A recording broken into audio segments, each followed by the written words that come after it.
Alright, what's up YouTube? So we're back here with another video on a DIY install for a 2.0T Genesis Coupe 2014 or 2013, both years. We're going to be swapping out the O2 housing right here for a aftermarket ISR one. I'm going to show you guys the whole process on how to remove the old one and put on the new one. So the first thing you would have to do is remove your heat shield. Your heat shield is held in by 3 bolts. You got 1, 2, and 3 right there. They're little 10 millimeters. Unfortunately, the heat shield's not on this car, but that's how you would take it off. Simple 10 millimeter and a ratchet wrench or something like that along those lines, and that's it. After you're done taking off those, you're gonna want to disconnect your O2 sensors, and your O2 sensors are back here. This is where they're connected at, the top one and the bottom one.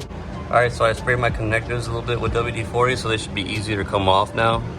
Let's go in here, press in the clip, and pull straight out.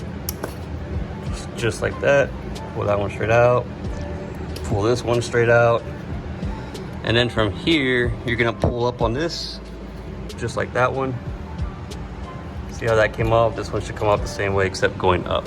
All right, now we have our connectors removed. Now we're gonna go ahead and cut our zip ties that are holding it on. So you got one right here, and then you have one down there. I know you guys can't see it, so I can get around.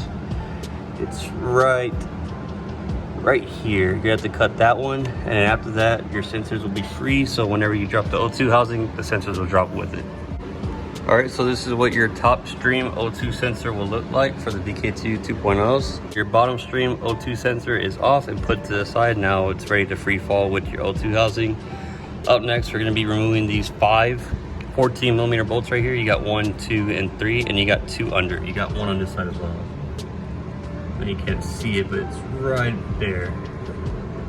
So I can focus it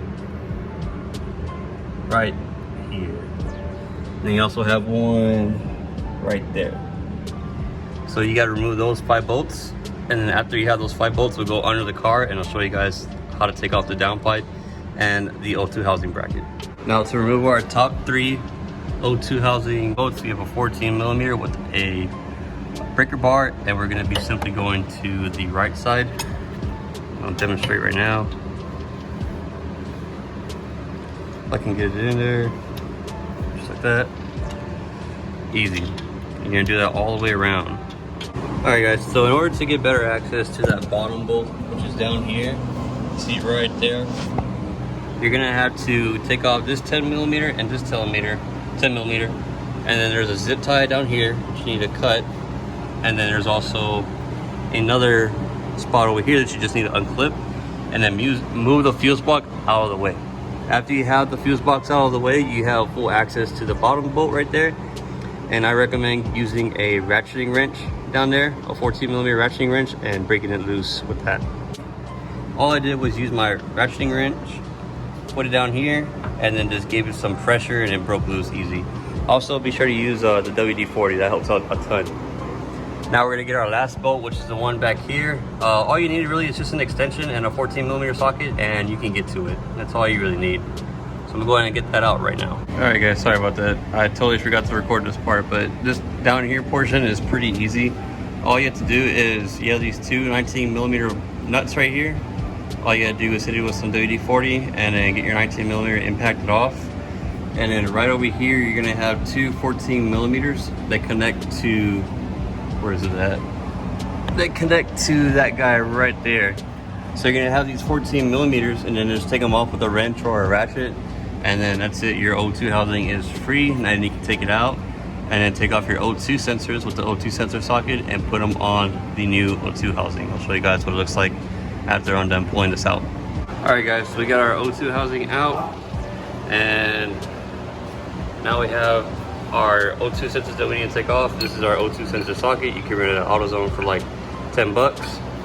You're gonna take off the top one and the bottom one, and make sure you put them back in the same place. So on the ISR one, the bottom one is gonna go on the bottom, the top one is gonna go on the top. I'm gonna go ahead and put the sensors back on real quick, and then I'm gonna go ahead and take these gaskets off and spray these gaskets down with copper sealant, and tighten everything up, torque it to spec, and that's it.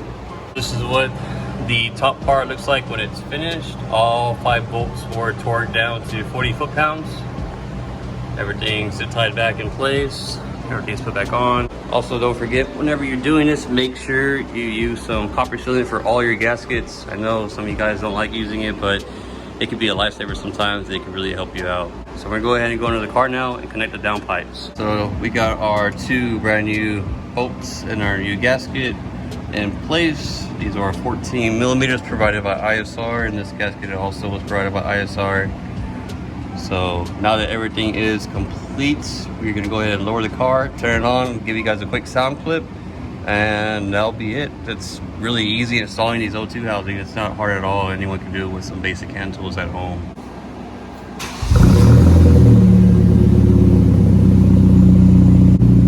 Give it a couple revs.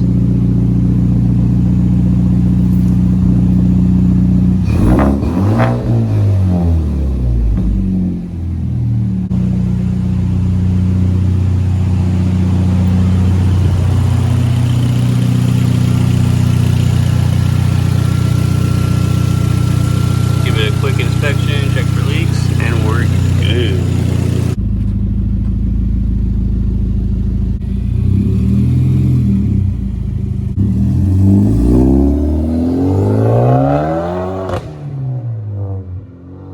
Alright guys, and that's pretty much it for our install for the Genesis Coupe 2.0T O2 housing for the 2013 and 2014 models.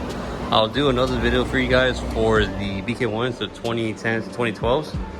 Hopefully by Friday. I have another person coming in, another customer, getting some O2 housings, down pipes, test pipes, all that good stuff. Hope you guys enjoyed this video, and I really hope it helps out one of you guys in the future. Comment down below if you guys run into any problems. If you have any questions, don't be afraid to message me on Instagram or Facebook. I'll respond to you guys and help you guys out as much as I can.